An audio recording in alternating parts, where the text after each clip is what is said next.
It's Sunday, August 24, 2025. I'm Anthony Davis. Welcome to the Weekend Show, where we make the time to consider the news of the week. You can support my work and independent journalism at patreon.com/5 Minute News. Our guest today is a public defender whose book on the criminal court system and smarter public safety solutions, The Price of Mercy, is available for pre-order now. Emily Galvin Almanza, welcome back to the Weekend Thank you Show. so much for having me. It's great to be here. Now, Emily, since we last spoke, Donald Trump has flexed his authoritarian muscle once again by militarizing and federalizing the DC police under the false claim of reducing crime. We know that violent crime is actually down 30% in DC, but Trump's latest response to that is that the DC police have manipulated the data to make the crime rates lower. And he's now started an investigation into those figures. What's the real story here? Why is he putting armed National Guard on the streets in a mostly safe city and not even in high crime areas? Yeah, we've all seen the footage of tanks lining the National Mall, right? The National Mall being one of the safest places you can be in DC. It's full of tourists and little kids admiring President Lincoln. I don't think that this has anything to do with crime.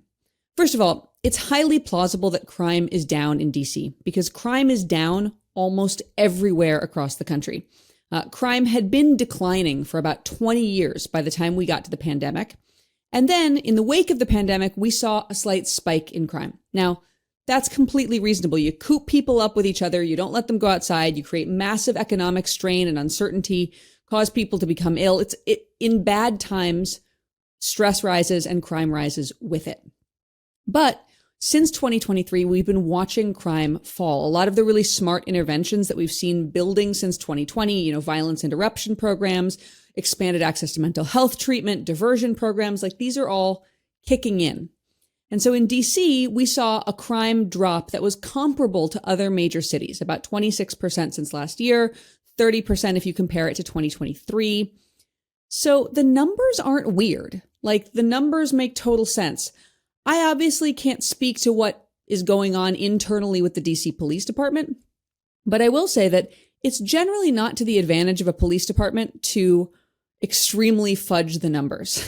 In general, crime is job security for police. Right, so, and funding as well, right? And funding. The more crime, although they the more get funding both ways. They get to say, crime is down, we're doing a good job, give us more money, and then crime is up. You need us more, give us more money. But in general, if I were a police chief who was going to fudge anything, I would focus on clearance rates, which are the rates at which cases are closed, which is a much more important statistic that relates much more deeply to public safety. In terms of crime rates, those also don't just come from police. Those come from civilian complaints. That's data that's often tracked by the FBI. There's a lot of different ways one can get crime data that isn't just police reported. So to me, although I tend to smell fishy things everywhere, these crime numbers in DC don't seem super fishy to me. What seems fishy is a president who has already embraced unaccountable, masked, unidentifiable, violent law enforcement. People out in the streets, with the kind of cop clothes you can buy on Amazon, refusing to say what department they're from or who they are, violently assaulting and arresting people on the streets. So we have a president who embraces goon tactics and who also has publicly mused about his use of the military. The military is very expensive. It's just sitting there. It's not doing anything. Couldn't we do anything better with it? Well, now he's found a way to scratch his itch for military shows of force and to intimidate a city with democratic leadership, which is on balance doing pretty well on crime. The irony is that he is a felon. And he's, claiming that, talking about criminals, the way he was referring to DC generally, he was calling it the most awful names. The people that live there, that I've seen talking about it, they have a very different experience and very different description. And some are actually saying that what he's doing on the streets of DC is actually going to make crime worse. So there's really, it's interesting to think about. First of all, my experience echoes yours. I actually just had friends visiting me from DC, and things are fine. It's as safe as any major city. In fact, it's a lot safer than other major cities, some of which are in red states and are not on Trump's list of places he would like to take the military, places which tend to be notably in blue states and also disproportionately places with black leadership. But I will say, when we think about whether a law enforcement presence makes places safer, there are a lot of things one can do to create environmental conditions of safety. In general, having a place be observed is good. That could mean stationing an extra police officer on the block, but it takes a lot of police to lower crime by even one homicide. It takes about 17 extra officers to eliminate one homicide. If you do things like put in place more street lighting, planting trees, turning through streets into cul-de-sacs, upgrading dilapidated housing, turning empty lots into mini parks, all of these are tactics which can reduce crime much more dramatically than simply adding officers. The flip side of this coin is that exposure to violence actually makes people more likely to engage in harm. So when you're living in a city where the enforcement arm is throwing people around in the street or knocking delivery drivers off their bikes or doing really scary, violent things to the population and exposing people to violence, it's actually really bad for public safety. It can have the opposite of the intended effect.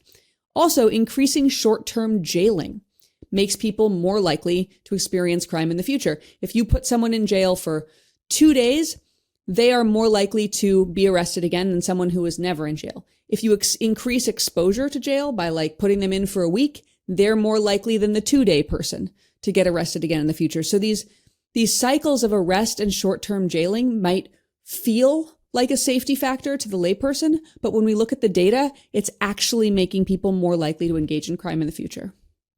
And there is an emotional cost, not just for those people who are visiting DC, but people who live there. The idea that you live in what was formerly the free world. We have to be careful with our descriptions of the US these days, where you're enjoying all of the trappings that come with celebrating your freedoms as an American, and yet you're looking at tanks and you're looking at militarized police, federalized police, and now because last week they were saying, well, they're not armed. The firearms are being held nearby, whatever that means. Now they're saying, well, actually, no, they are going to be armed now. I mean, what does that do for the emotions, for the psyche, for local people, as well as tourists and visitors? Well, we're already seeing the impact on visitors. Interestingly, restaurant traffic in DC has declined precipitously as people choose not to go out, not to have a night out on the town. It's about 35% down, I think. It's a huge crash. 35% down is a massive dent in the bottom line of these restaurants. And restaurant margins are very, very thin. So this is a huge factor in whether these DC establishments are going to be able to survive a prolonged period of people not wanting to go outside. I mean, obviously, there is the incredibly emotionally high impact factor of walking out into your city, which is previously a beautiful, free, prosperous city, and now finding tanks lining the streets and armed military guards with, wandering around. Obviously, that's got an emotional impact.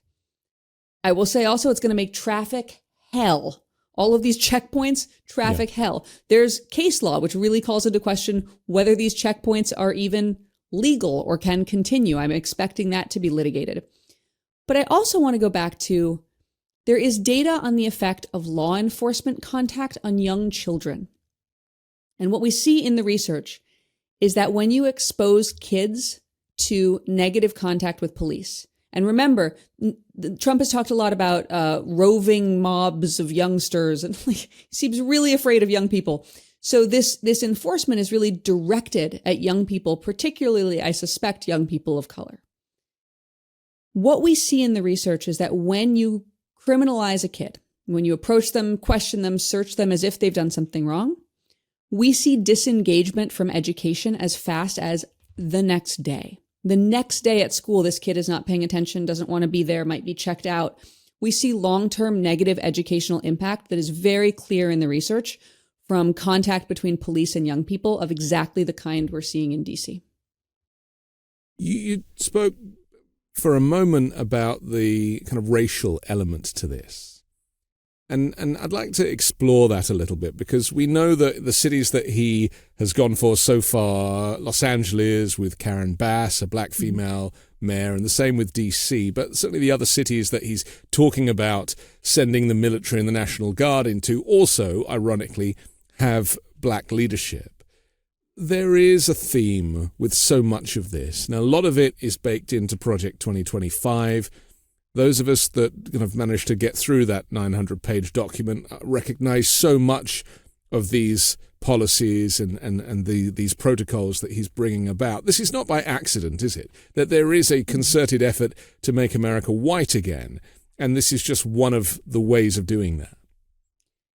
It's really interesting, especially that he name-checked Mayor Scott of Baltimore. Now, the reason I say it's interesting is, if he wanted a factual basis to argue that any city in America is experiencing a big crime problem caused by a failure of local governance, right? Because crucially, there's got to be two factors here for him to claim there's some kind of emergency. One, that there's an actual crime emergency, which, again, there's not in DC. And two, that local government is incapable of doing anything for itself and therefore requires this kind of intervention. Mayor Scott has recently been praised to the high heavens, and deservedly so, for investing really intelligently in data-based strategies that lower crime. In particular, Mayor Scott has invested in community violence interruption. And the way that works is a lot of gun violence is people making bad choices in the moment when they're really mad at somebody else. I mean, you don't have to be a researcher to know that. That's just a human thing, but it also bears out in the research. And what community violence interrupters do is recognize that in some places, people do not trust the police. The police coming in is going to make things worse. But a trusted member of the community who knows who's fighting with whom, what's happening around the neighborhood, can intervene in disputes before they become too heated, and can begin to resolve situations and convince people not to engage in violence. It's extraordinarily effective, so much so that under the Biden administration, this was a whole sector of safety work that was largely funded by the federal government. Now, community violence interruption and, interestingly, victim services were two things that Trump focused on cutting almost immediately in his tenure when it came to federal funding. But Mayor Scott invested in them, and he kept community violence interruption going in Baltimore. And the result has been a really notable drop in crime in Baltimore. So to pick on Mayor Scott really doesn't feel like it could be about anything other than personal or racial animosity. 3 more Republican governors have authorized deployment of National Guard troops to Washington, D.C. Mississippi, Tennessee, Louisiana. It's now brought the number of state troops detailed to the president's effort to more than 1,100 and the number of states to 6. This is being extended. Could you just explain the law on this? Because I thought he only had 30 days with which to exercise this militarized effort. He's now seeking to extend that potentially indefinitely. I mean, they say until crime comes down. What is the... I know it's being fought by Democrats, and legal cases have been mounted to try and reverse all of this, but he doesn't really care for the judiciary or even for the law in this case. Indeed. There's a few, that's a complicated question that I'm going to try to break into a few different chunks. Thing number one is Trump has talked about not just doing this in DC, but as you mentioned, name checking all of these other cities where he would like to replicate his authoritarian tactics. Now, in those cities, it is very difficult for the federal government to intervene in the way he wants to because of exactly what you described. There's not a lot of leeway to declare a perpetual emergency. And perpetual emergency is what we're talking about here, because Trump wants to stay with troops in DC until crime goes down, but we don't trust any of the crime numbers. So how will we ever know if Trump's crime goes down? I guess he'll have to tell us since the numbers aren't real. So this is actually a great example of litigation on this is Newsom versus Trump, a case that's playing out right now in California, which has to do with Trump's deployment. It's a very similar deployment of the National Guard to Los Angeles. Like 6 people waved some flags and stood on cars in LA. Trump calls it an emergency, sends in the National Guard. But Gavin Newsom, who has been, of course, one of the most vehement and vocal opponents of this administration and tactics like this, has taken him to court. It's going to be exciting to see how that plays out. But in addition, DC is suffering from playing under like really different rules of the game because DC is not a state. The states can litigate these emergency declarations because they have a certain level of sovereignty afforded to them by our system of government. DC is in a very strange limbo where all they have is the Home Rule Act, a 1970s law which intended to define certain freedoms held by the District of Columbia versus interventions that the federal government can make. This too will be litigated. So I don't want to pretend that anything Trump has declared is actually what's going to play out, because he has this tendency of declaring things that are patently illegal and trying to do them and then needing to be reined back in by the courts. So I do think we're going to see litigation over what's happening in DC. But if people are concerned about what an administration can do to the District of Columbia and how much other states can bully this small city on the East Coast, we should all be concerned about DC statehood. And that's why, in part, this is the issue of DC statehood is such a big issue. There are many other reasons why DC statehood is an issue, but not allowing DC to be run around like this and letting them have true sovereignty and true representation. Don't their license plates still say taxation without representation? I think so. I mean, that's what they've got. Yeah. There is a pattern forming where Donald Trump claims that there is an invasion, whether it be an invasion of crime, an invasion of drug dealers or gang members from Venezuela or goodness knows where, because he has worked out that he can kind of get around the law by using these caveats for the war powers or however they're described. Could you just talk to that for a moment? Because my fear is that what we're heading towards is him taking advantage of that rule when it comes to elections, suspending elections potentially. I mean, he got very excited with Volodymyr Zelensky in the Oval Office this last week, where he kind of said, oh, well, you're not having any elections because, supposedly you've got a war on. Well, they'd be very unhappy with me if I said that, wink, wink. But of course that's what he's thinking because he says this stuff out loud. So how do we move forward when we have a commander-in-chief who is faking invasions in order to apply his unique brand of authoritarianism? So I think the first thing that has really disheartened me is that in all of these claims of invasions, it has ultimately come out that these claims were based on total lies. I mean, when we look at the 200 people who were extraordinarily rendered to a torture prison in El Salvador under claims that these were violent, dangerous gang members, worst of the worst, and they turned out to be like a guy with an autism awareness tattoo and a gay hairdresser. I mean, we've been shown that we cannot trust the claims of this administration. At best, their practices are disinterested in factual accuracy and extremely sloppy as they move way too fast. At worst, it's an administration that is absolutely willing to engage in falsehoods and communicate falsehoods to the public in order to get away with the authoritarian power grabs that they'd like to get away with. I don't know that enough people are paying attention and tracking the lies and building that into their reality framework of how they understand the messaging that comes out of this administration. And even Tom Homan has lied about conditions over and over, and no one is really holding the administration's feet to the fire over this. We're really hearing this stuff through back channels, aren't we? Absolutely. I mean, I hope that if there is a shift in power in the legislature during the midterms, we're going to be seeing people hauled before Congress under subpoena to testify about why they're misleading the public and what's really going on. I mean, I believe that the American public absolutely deserves more truth than they are getting right now. However, before we get to that, I will say, I'm not as worried as you are about suspension of elections. I'm much more worried about something more insidious and subtle.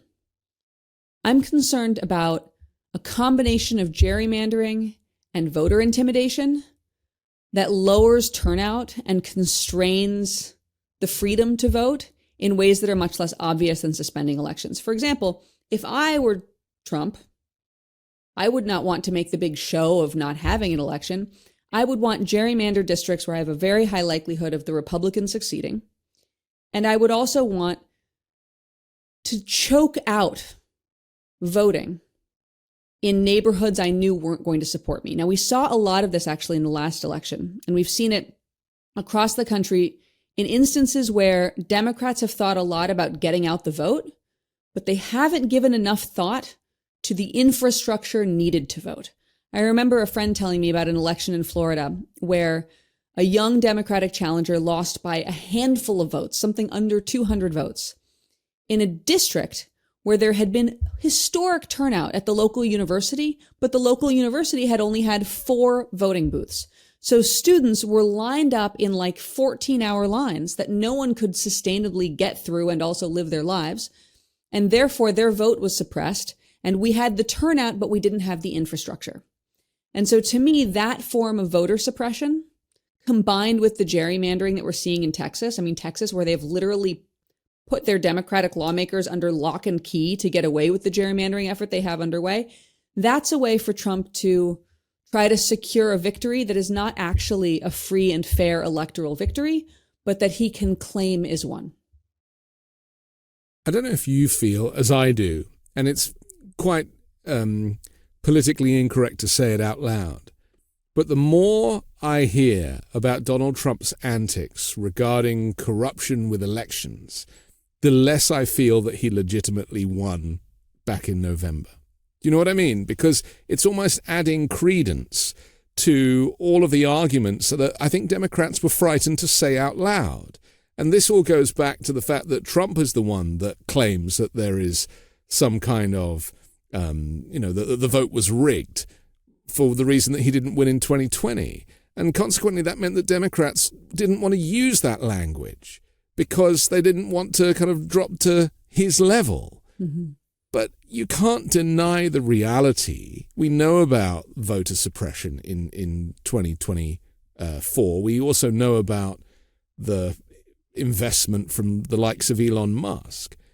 So, stuff has been going on. Do you think it's important for Democrats to be less frightened about this kind of political correctness of not calling out election interference when it is clearly happening? Yeah, I do think the Democrats generally need to be a lot less concerned with propriety overall and a lot less concerned with the way things are historically done. We had this government. This is one of our big, horrible realizations of the last 8 months, which is that our government was in fact not made of laws. It was largely made of traditions and practices and propriety and deference and professionalism. And all of these are things that a person can choose to throw out the window or light on fire. And Democrats are very reluctant to ever throw those things out the window or light them on fire. But we're in a moment now where we're kind of showing up to gunfights with a banana. And I think that doesn't mean that Democrats need to get out there making, equally flimsy claims of electoral interference. But it does mean that we have to not be afraid to say, for example, if and when Donald Trump says, we need new voting machines and I, Donald Trump, want to be the one certifying the new voting machines. We need to be ready to take that to the people and say, no, all of us as a nation need to have independently, verifiably secure voting infrastructure. That cannot be in the hands of one party or another. There needs to be a neutral authority who cannot be bought, who doesn't work for Elon Musk, a neutral authority with no government contracts. That can verify our electoral security. I also think that there's a way for Democrats to muddle through this that doesn't involve sounding pants on head crazy the way they might perceive the other side sometimes does. And that's to say, we hear your concerns about past elections. Let's put together a bipartisan independent commission. Let's make sure that all of our machines are independently, verifiably secure. I also think that Democrats need to really get out ahead of the game in terms of the mutterings coming from the White House right now on mail-in voting and other, suppressive tactics we can expect this administration to take. You better believe that people from inside the Trump administration are contacting county officials right now to try to make sure there's too many voting machines in the red neighborhoods and too few voting machines in the blue neighborhoods. I'm just speculating. I don't know that. I just think it's a fair speculation. But I think that if the Democratic Party wants to try to enforce any form of fair play, they also need to be getting out ahead of the game in local counties and talking to the right officials to make sure there's going to be the right number of machines for the right number of people in all of the places. Finally, I'll say it's really depressing to me that we're in a moment where the only hope of a legislature remaining balanced across parties is gerrymandering on both sides. It's unbelievably depressing. The fact that a lot of blue states have gone to the lengths of creating fair independent commissions to create fair maps that they might now have to give up because the Republican states have chosen not to play fair. It's a really dark time. It's a dark moment. I understand, again, that Democrats have to take the steps they have to take to not show up to a gunfight with a banana, but it's not great for democracy. We have to take a quick break, but I want to come back and talk about Gavin Newsom's response to Texas's gerrymandering. And also to Donald Trump's announcement this week that he has his lawyers working on an executive order to ban mail-in voting. We'll do that next on The Weekend Show. When you start a podcast, it seems like you have to figure it out all by yourself. Scripts, setup, filming schedule, logos. It can be super overwhelming, and every day seems to introduce a new decision that needs an answer. When you're starting off with something new, it seems like your to-do list keeps growing every day with new tasks, and that list can start to begin to overrun your life. So finding the right tool that not only helps you out, but simplifies everything can be such a game changer. And for millions of businesses, that tool is Shopify. Shopify is the e-commerce platform behind millions of businesses around the world, and 10% of all e-commerce in the US, from household names like Mattel and Gymshark to brands just getting started. You can get started with your own design studio with hundreds of ready-to-use templates. Shopify helps you build a beautiful online store to match your brand's style. Accelerate your content creation. Shopify is packed with helpful AI tools that write product descriptions, page headlines, and even enhance your product photography. Get the word out like you have a marketing team behind you. Easily create email and social media campaigns wherever your customers are scrolling or strolling. And best yet, Shopify is your commerce expert with world-class expertise in everything from managing inventory to international shipping to processing returns and beyond. If you're ready to sell, you're ready for Shopify. Turn your big business idea into with Shopify on your side. Sign up for your $1 per month trial and start selling today at shopify.com/weekend. Go to shopify.com/weekend. Shopify.com/weekend.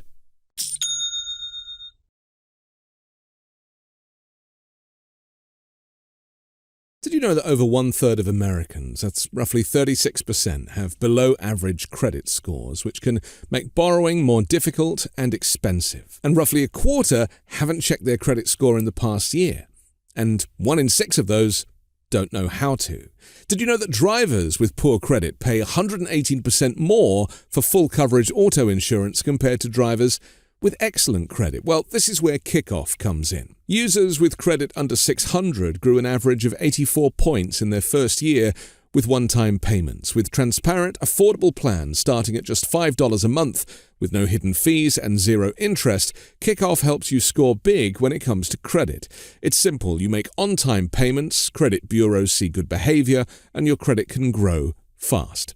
Start building credit immediately for only $1 for your first month. AutoPay helps you build credit while you sleep and never worry about missing a payment.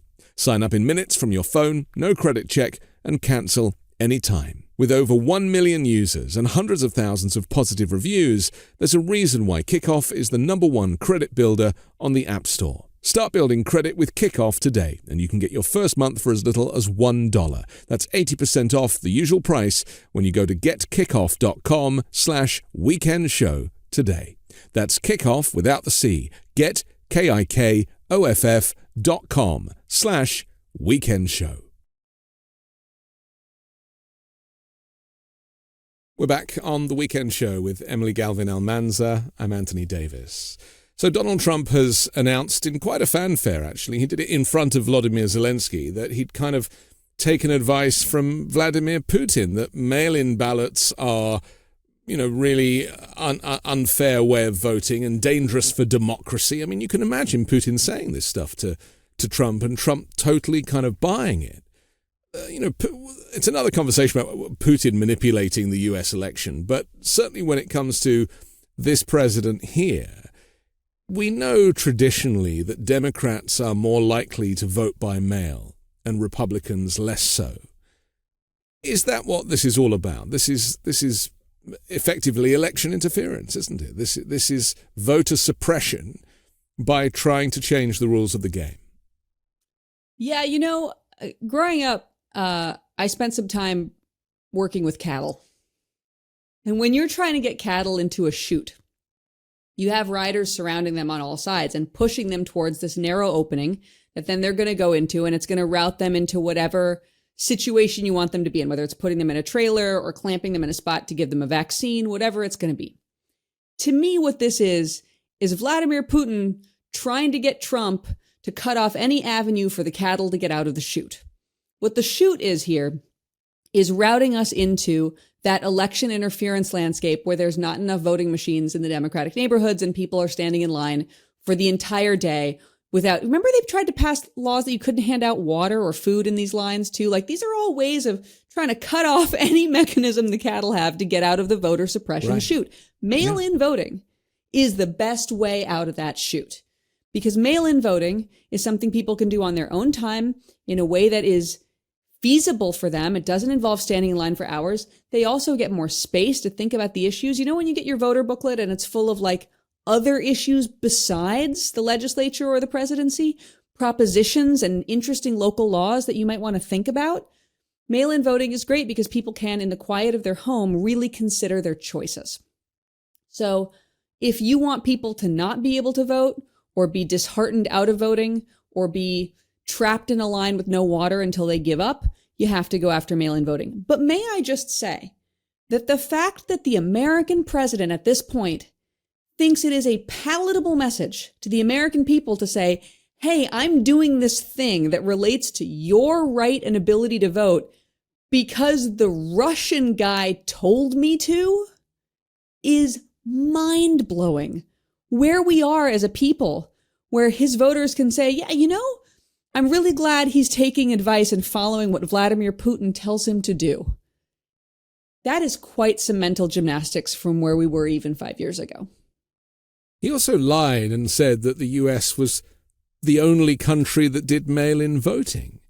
I mean, that in itself is not just such a kind of blatant lie, but it also insults the intelligence of people, not just in the US, but around the world, who believe in democracy. I mean, there are 40 countries that have full, mail-in voting, and there's another 100 countries that have some form of mail-in voting.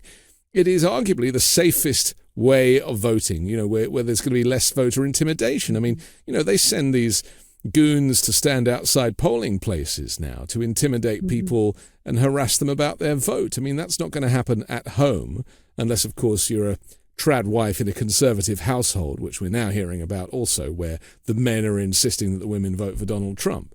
But how do you feel about this argument too, that the US is the only country that does it? And trying to talk about mail-in voting like it is, subject to problems that actually don't exist.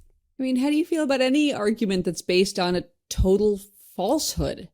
If I say to you that the sky is blood red and I make an argument based on that about how it's not safe to fly in planes right now because the sky is blood red, you can't really take my airplane argument too seriously because the sky is discernibly not red. But Trump is doing that on multiple subjects. I mean, it's not just voting.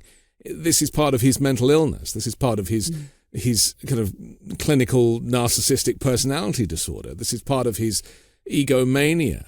That he will tell you that the sky is red, and as he sees it, if you don't think it's red, then there's something wrong with you, not him.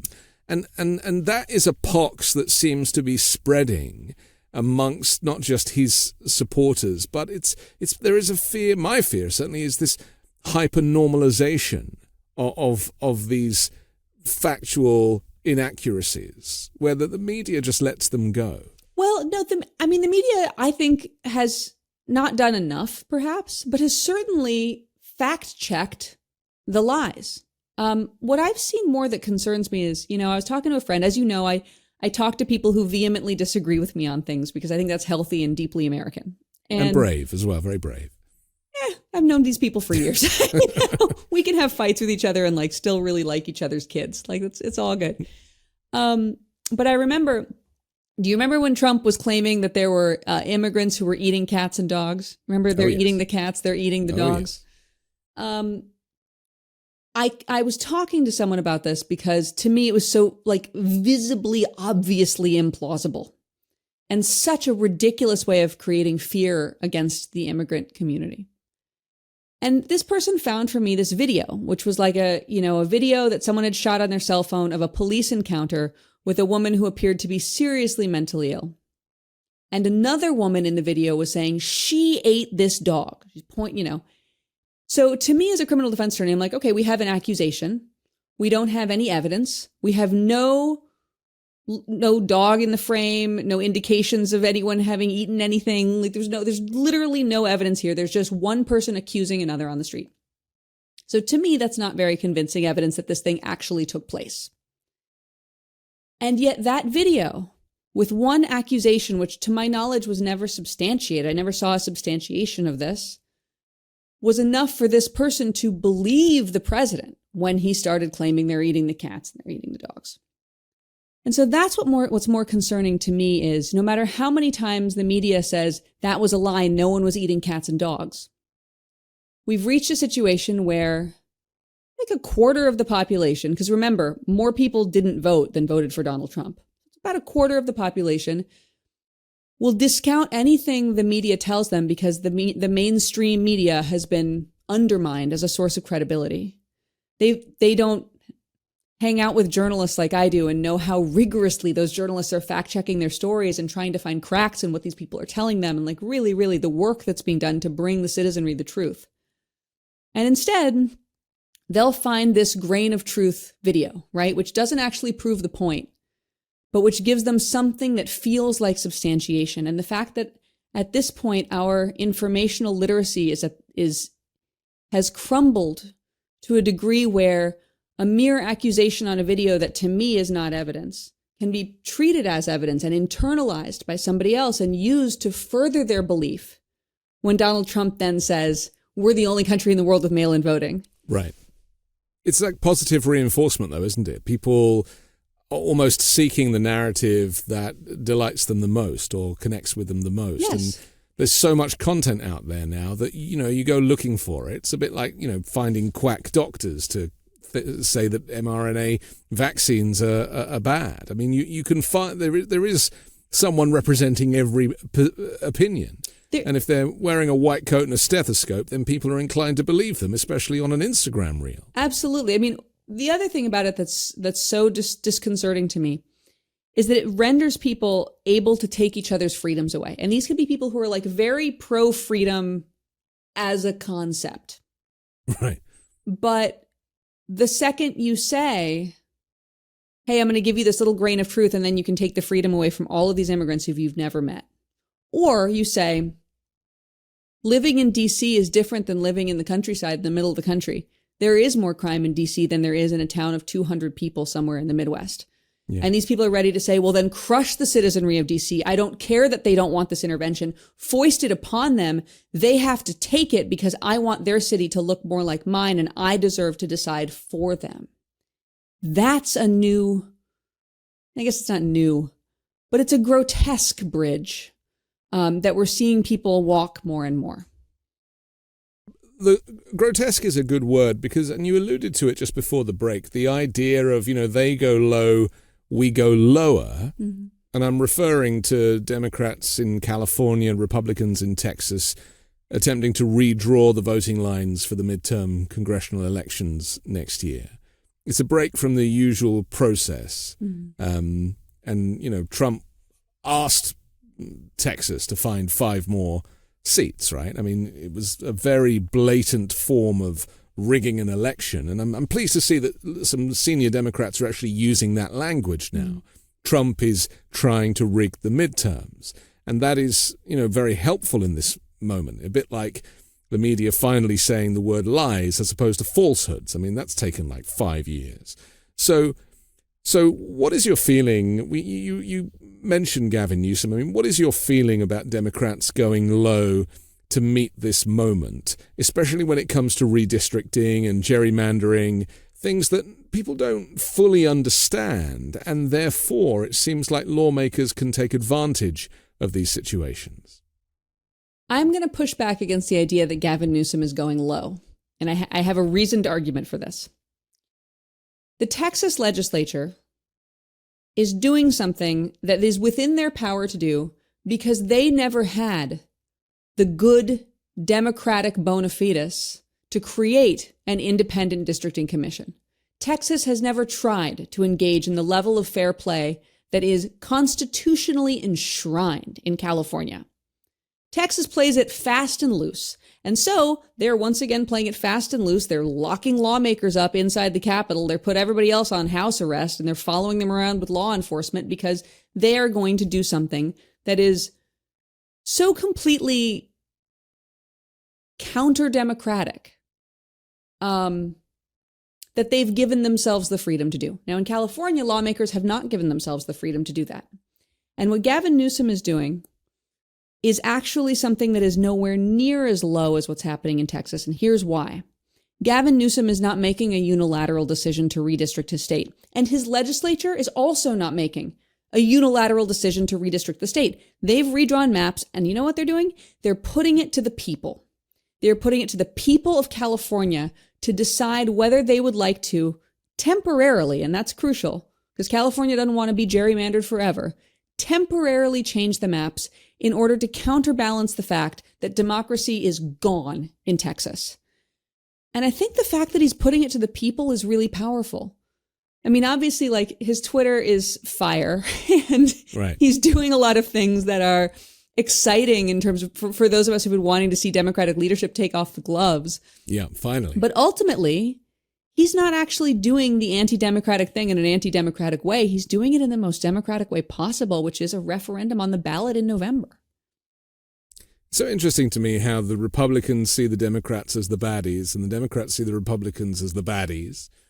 And, the reality here, as you clearly describe, is you have to think critically and look at the detail and have access to correct information to realize that in this game between Newsom and Greg Abbott, there really is only one goodie and one baddie.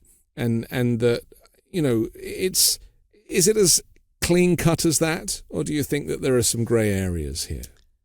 I don't get it. I mean, look at it this way. I'm really excited. I don't know if you have gotten your bag of popcorn ready for the Epstein subpoena that's coming to the House Oversight Committee. But that was a bipartisan effort. Representative Massey joined Ro Khanna in bringing this subpoena because the American people deserve to know whether something is being concealed about people in power on both sides. There may be Democrats. Republicans have an ulterior motive in that, though, don't they? Because they're hoping that people like Bill Clinton will be hauled over the coals, and so that's their incentive. Sure. And Democrats are hoping that Donald Trump's name is going to appear. So sure, although Massey's gone against his party on this. I mean, most Republicans seem to want to pretend that the Epstein files, just darn a thing, don't exist, don't look over here. There's nothing under this large blanket I've placed. Yeah. But what my point is that the whole problem right now is deciding who is or is not the baddies. Yeah. And I think that if Democrats locked up Republican lawmakers in the legislature to force them to be present for a vote that was going to strip them of representation completely in their state, I would be against that too. And a lot of people would be against that too. I mean, the American people aren't stupid. I think they've been subjected to a lot of really bad misinformation. But at the end of the day, we should be able to see that, like, there's a difference between putting something to the people and locking up your fellow lawmakers until they comply. Just finally on voter suppression, Florida is among 11 Republican-dominated legislatures that have impinged on ways that the electorate can register to vote. This is just registering. There's not even going to the polling place, whilst also redistricting voter registration drives there. A report says DeSantis has given partisan actors unprecedented authority over elections. He's also created election police to investigate and prosecute supposed fraud and intimidate eligible voters. So we're dealing with voter suppression, subversion, disenfranchisement, gerrymandering, radical redistricting. These are the tools used to subvert the will of the people, particularly African Americans, from their constitutional right to vote. How much more noise can we be making about this stuff? I mean, not just African Americans. Can we talk about Latinos in Florida? Right. I mean, most of the, like, when you look at what prosecutions for voter fraud actually look like, there's a lot of mistakes out there. There's like the person who like registered in the wrong district, and like, or the person who like thought they were allowed to vote because they'd finished probation, but they actually aren't allowed to vote for like another 2 years. There's a lot of just like people who messed up that can either be treated as people who messed up and told, hey, you can't vote, don't do that again, here's a fine, or they can be prosecuted to the fullest extent of the law and even intimidated with our new practice of scaring the hell out of even naturalized citizens. So when there are Latino people who are citizens of this country who are currently living in fear of wrongful deportation, rendition, disappearance, and then you compound that with this idea that if you mess up on your election forms, you could have the election police coming after you. I mean, it is a state of fearful oppression that most people cannot withstand. So, I mean, you got to ask yourself, if one side has to engage in tactics of such violence and fear to try to win, how will that side survive long term? Because long term, I mean, Democrats need to get out in front of this now, as I said, thinking about not just getting out the vote, but getting out the infrastructure to protect people to vote and working through the suppression to help people safely register and feel confident that they're doing it all right. But we also need to be confident that a political perspective that requires this much violence to survive will not survive forever. And whether it survives for a long time or just for another short while is really up to how Democrats respond in this moment. And not just Democrats, but anyone who is pro-equal representation, pro-personal freedom, pro-American prosperity and our actual constitutional values outside of the Second Amendment. So anyone, regardless of ideology, who believes in those things and wants us to live in a free and fair country, if they take significant enough action right now, we can shorten the throes of this authoritarian nightmare.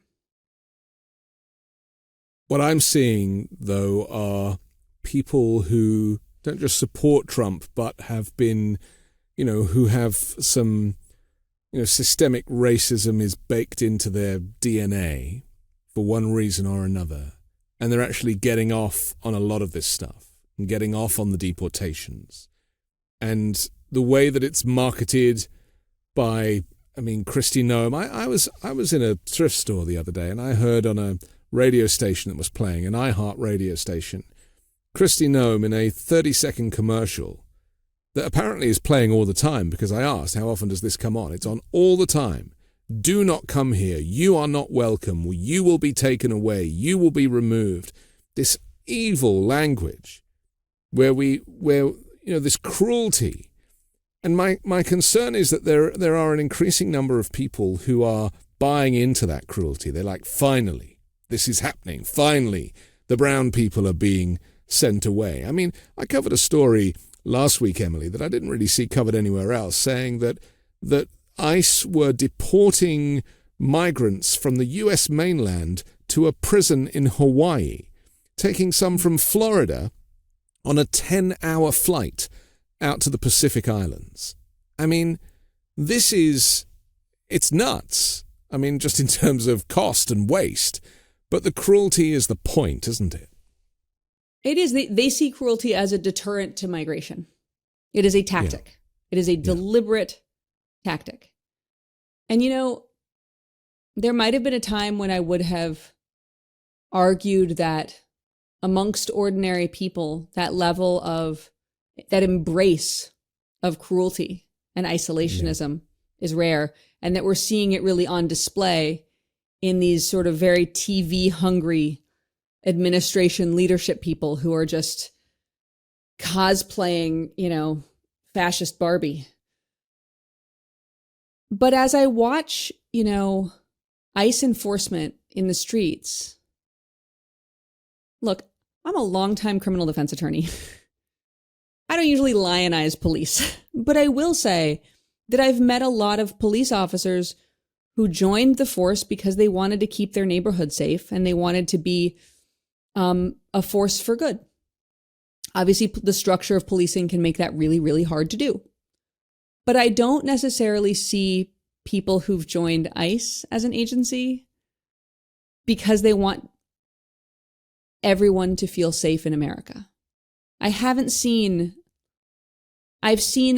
outreach to people who already want to hurt others with an enticement that they can be paid to do so. I've seen structures and incentives that are built to promote misbehavior. Anytime you create a system with no accountability, like not just you can't be sued, but you can't even be identified, you are fostering bad behavior. Lack of accountability fosters bad behavior. When you create a workplace where violence is an acceptable tactic, and there will be no accountability, nor will there even be sufficient identification that there could be social consequences for your actions on the job. We're removing all societal mechanisms by which we as a society establish norms of acceptable behavior. You are creating a workplace environment that is built for abuse. And to see my fellow Americans enthusiastically joining that force, it's deeply troubling to me. ICE has always had a really hard time hiring because most people don't want to do those jobs and be part of that culture. And so now I have to ask myself, who have they decided to accept and who have they chosen to attract?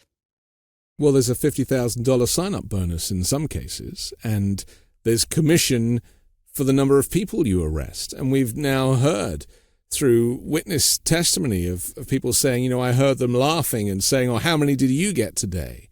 And then there was a video the other day, I don't know if you saw it, of these ICE guys in a truck who shouted some kind of detrimental language about, oh, you liberals.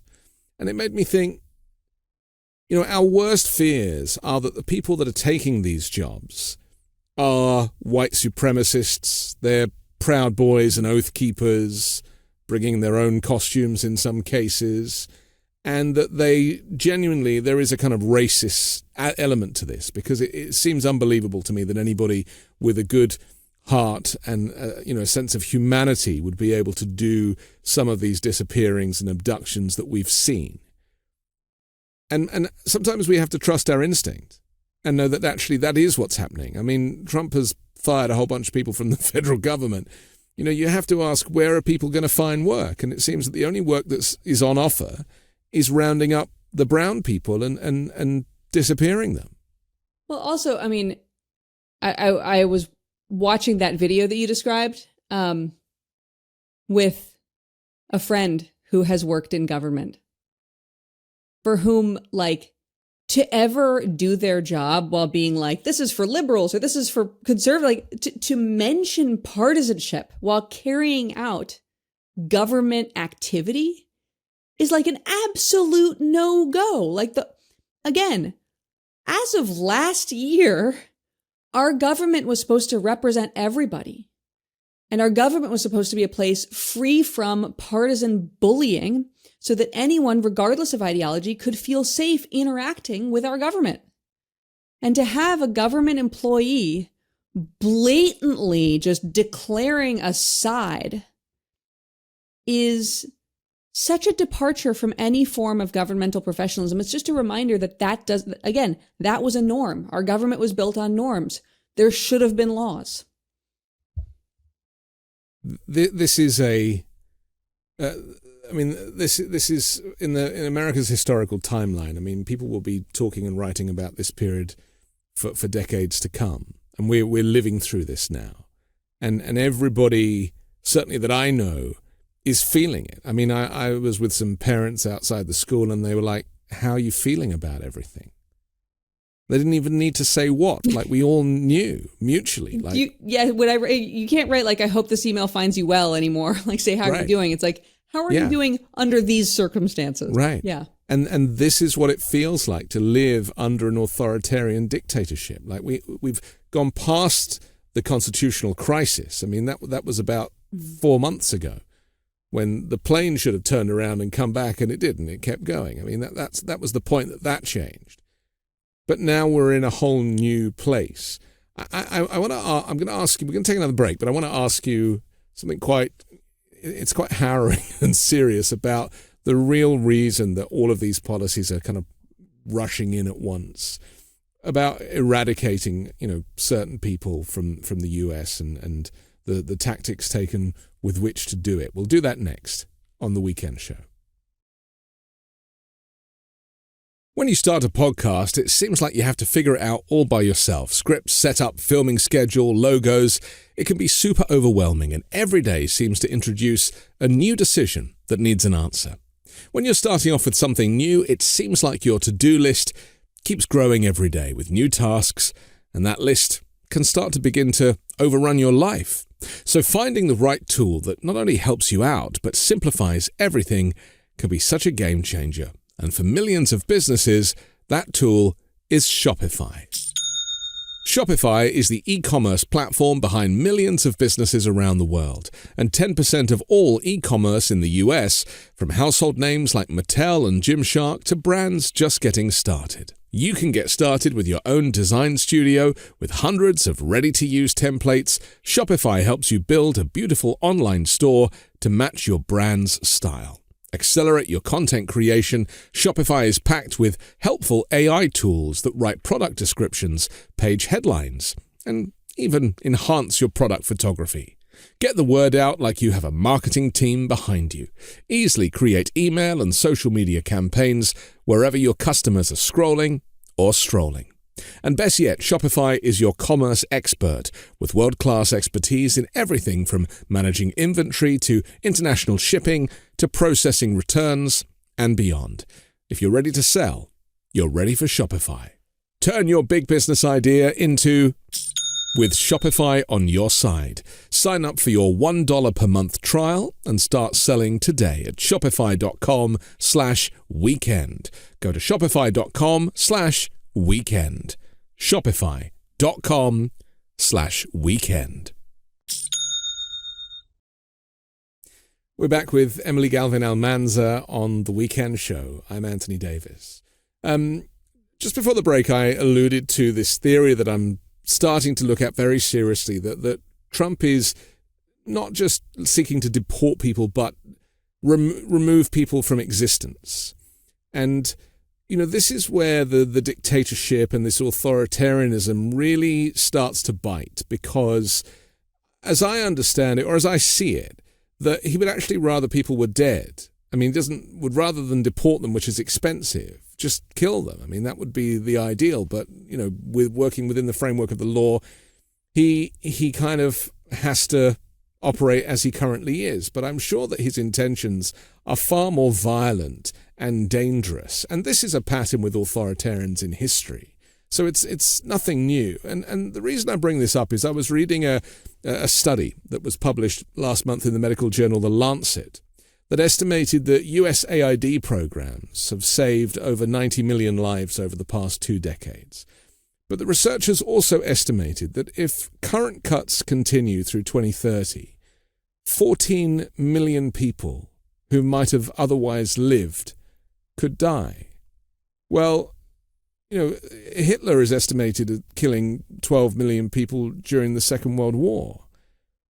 Donald Trump has shut down the United States Agency for International Development cancelled 83% of the programs, and ultimately has the potential blood of 14 million people on his hands.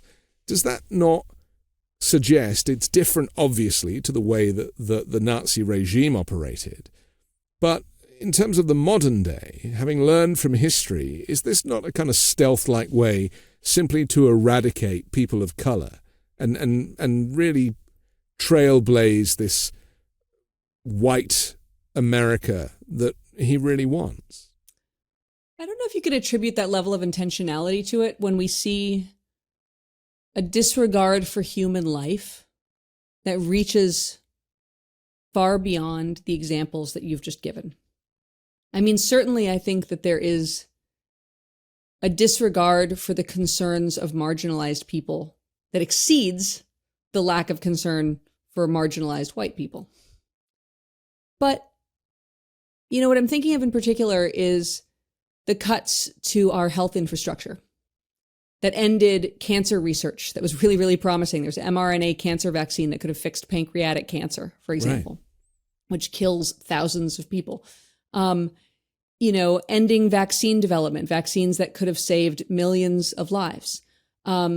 Cutting off research that could have been transformative for our children. You know, cutting the National Weather Service so that we're no longer as likely to get accurate warnings when a dangerous storm is coming. And then also cuts to public broadcasting, which reduce our ability to receive early alerts that could let us evade the extreme weather that we may not have been warned timely about. It's like there's so many things that this administration has done that evince to me a disregard for human life. I think there are certainly individuals within the administration who harbor the kind of views you're talking about. But as I understand it, the position of this administration generally is a little bit what we heard from Joni Ernst in Iowa. Just like the way what she said was everybody's going to die. But what I hear from this administration is y'all are going to die. Yes. But is this not the modern equivalent of firing squads? I just think that, you know, obviously we've evolved to a point that we understand what is barbaric. Mm-hmm. And, you know, so people recognize, hopefully most people recognize that the Holocaust was barbaric.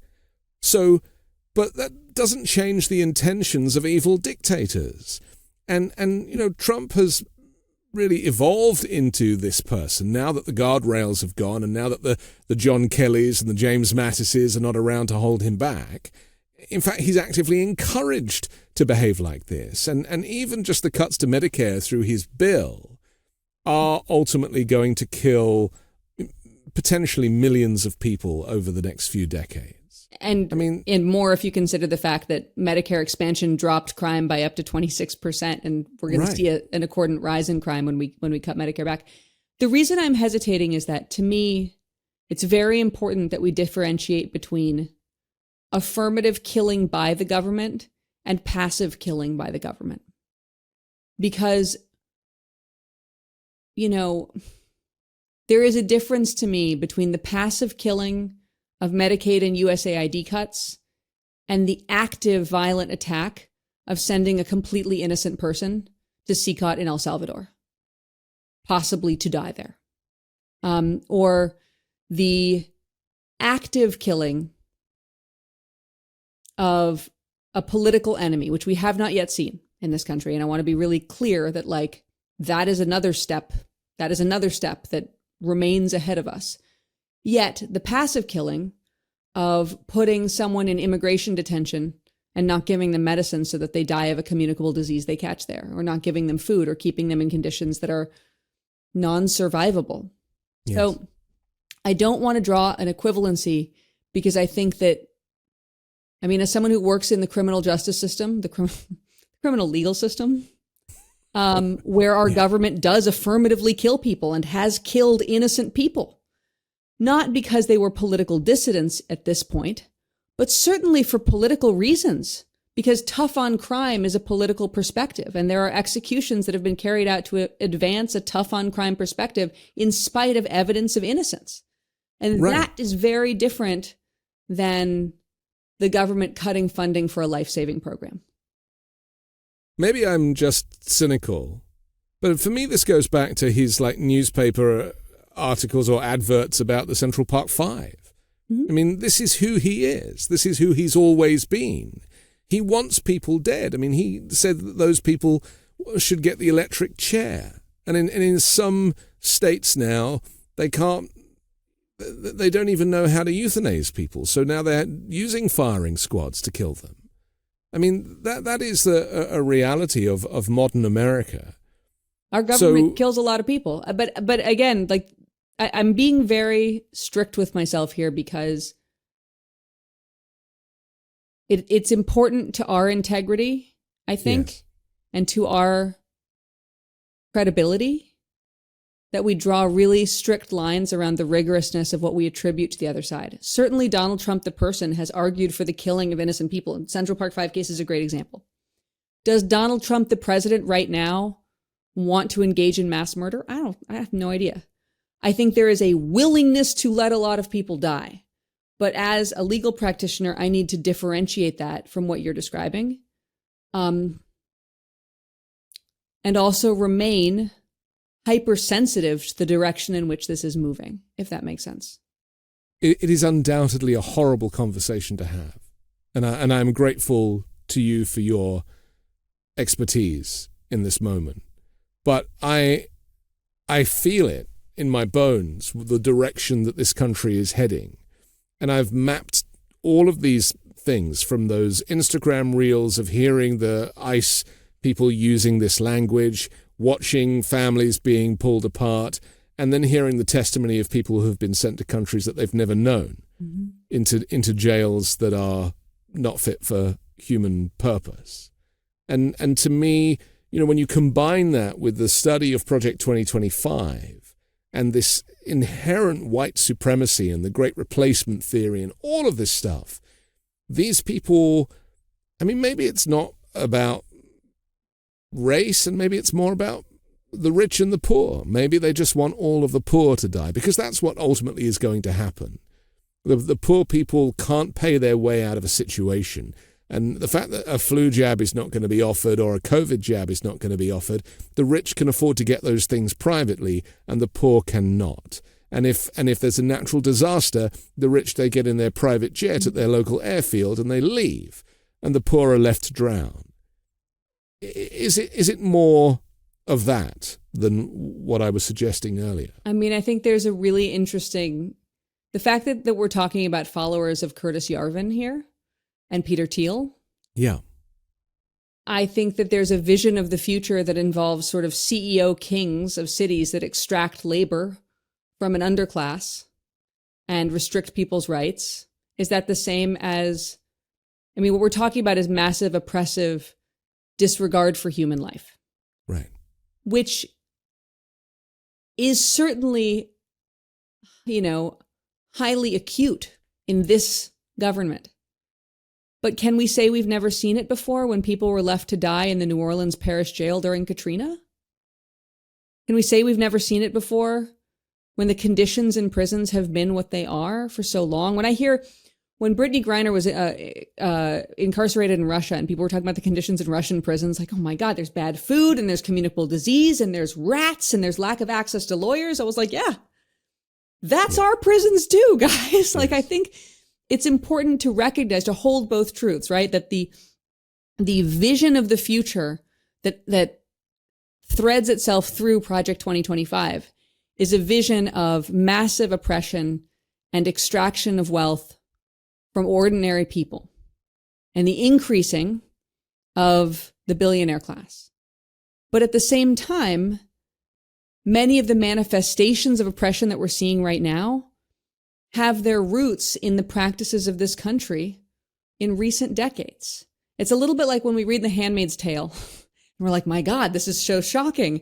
And then you read that nothing in the book is made up. There's a real world example of these practices somewhere in the world that can be found. It's that magic eye moment where you have to recognize that none of this comes out of nowhere. And maybe it's being amalgamated into something highly directed right now. But that doesn't mean it's new.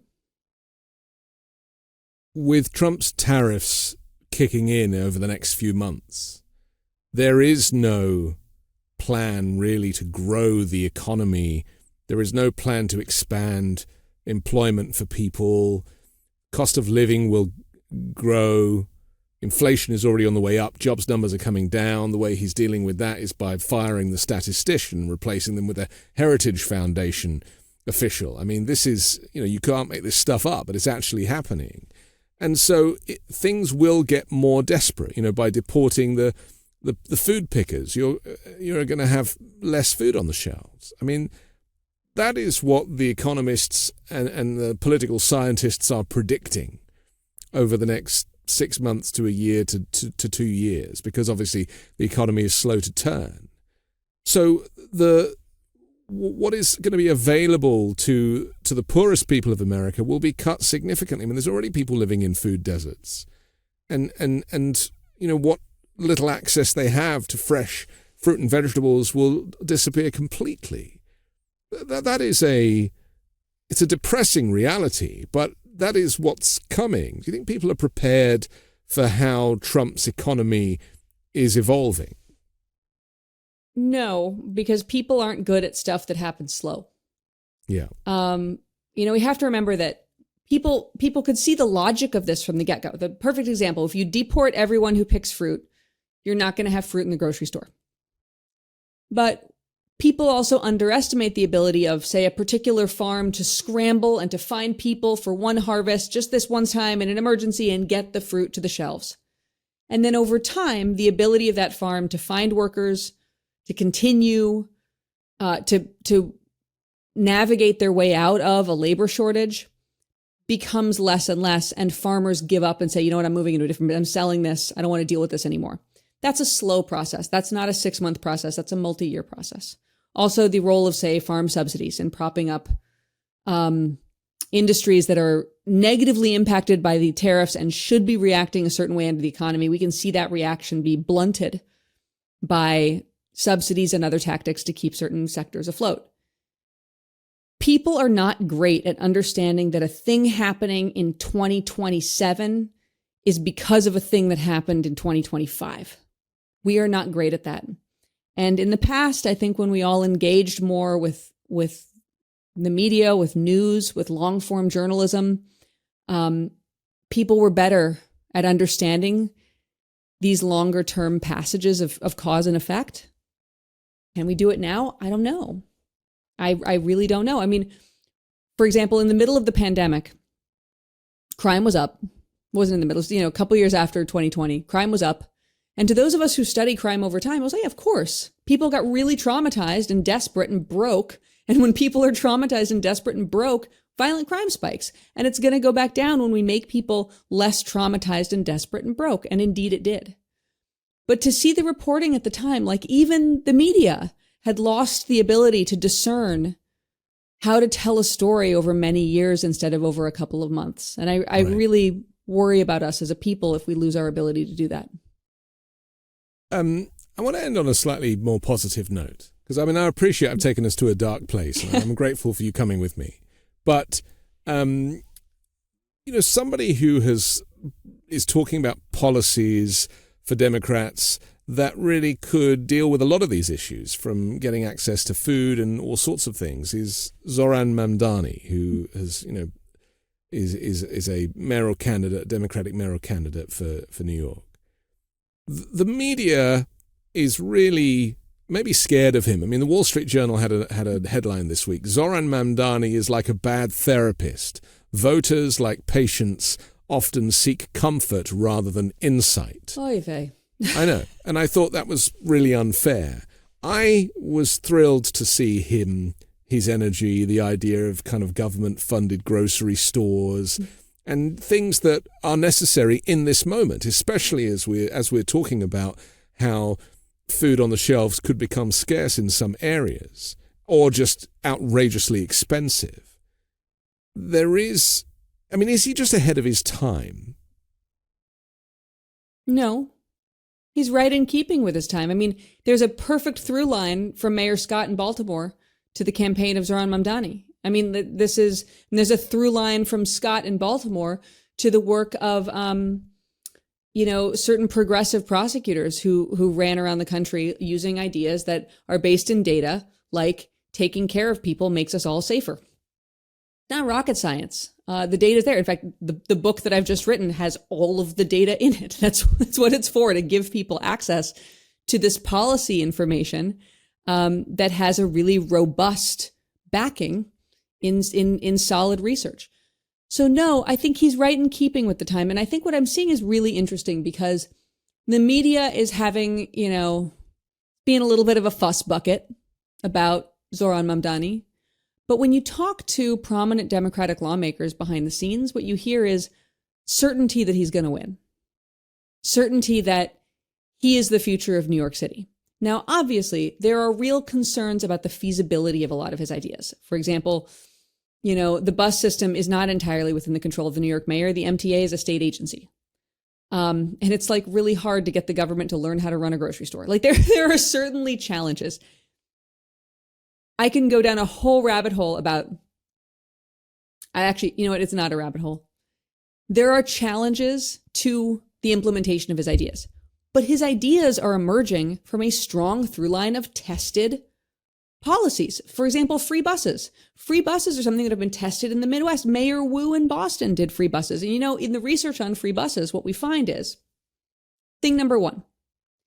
The number one thing people get arrested for on buses is failing to pay for the bus.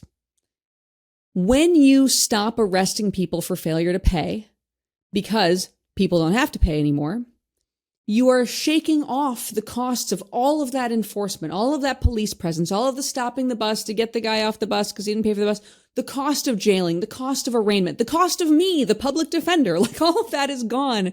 And the volume of arrest is dropping, which is a really great savings for the city and also great for public safety because once again, you reduce these short exposures to jail that can be really detrimental for long-term safety.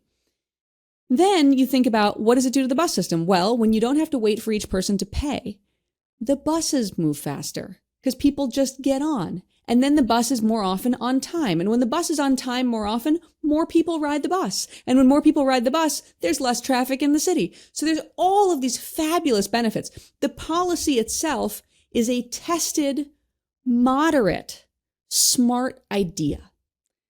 I also think that when we look at his sort of policy proposals and you hear grumpy complaints about feasibility, we also have to understand that what his policies are telling us are what his values are. And his values, again, are the values of the moment. Many people are attracted to Trump because of his false populism. The fact that he says, I'm for ordinary people and I'm going to help you, the little guy. He's not. He's like lighting the economy on fire. But the point is, that's what people are responding to. That's what people respond to in Bernie Sanders, too. That's why people go to Bernie Sanders AOC rallies and why you see these Sanders to Trump crossover voters.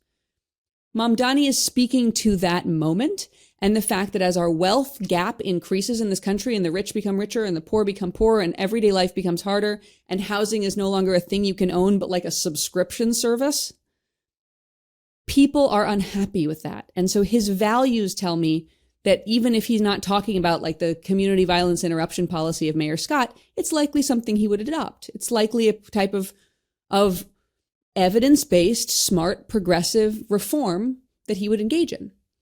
So I think even though the media is having a hard time with it, I think most people in politics understand that Mamdani has a very high likelihood of becoming New York's next mayor. And I think more people need to understand that his ideas are not actually that far-fetched. They're quite practical. And not radical. This is the other thing I think we need to realize, especially for those of us who've grown up in Europe and, things like healthcare for all are normal and a welfare state system is just normal. They're not considered socialist. They're not considered radical. They are just part of society and society can benefit, as you describe, as a whole, because it's all part of this kind of moving, there are moving parts. You fix one thing, it fixes others. And he certainly gets that. Listen, we have to finish. I could talk about this stuff with you for hours, and I'm so grateful. And I wish you so much success with your book. I know it's out in February, but people can pre-order it now. Do you just want to remind us of where people can get that? Absolutely. It's called, look at this, I have one. It's called The Price of Mercy. You can get it on my website, emilygalvinalmanza.com, or you can go to your favorite local, independent bookstore. You can order it online. It's on Amazon. Pre-orders obviously matter a lot to whether the book will have reach and whether the kind of information I like to talk about with you will reach a lot of people. So I'm hoping that a bunch of people will choose to pre-order it. I'm sure they will. Emily Galvin Almanza, thank you for joining the Weekend Show. Thank you. I'm Anthony Davis. Don't forget to support me and independent journalism at patreon.com/5 Minute News or by joining the 5 Minute News YouTube channel. And I'll come back next Sunday with a brand new special guest and more factual news to discuss on the 5 Minute News Weekend Show with Midas Touch.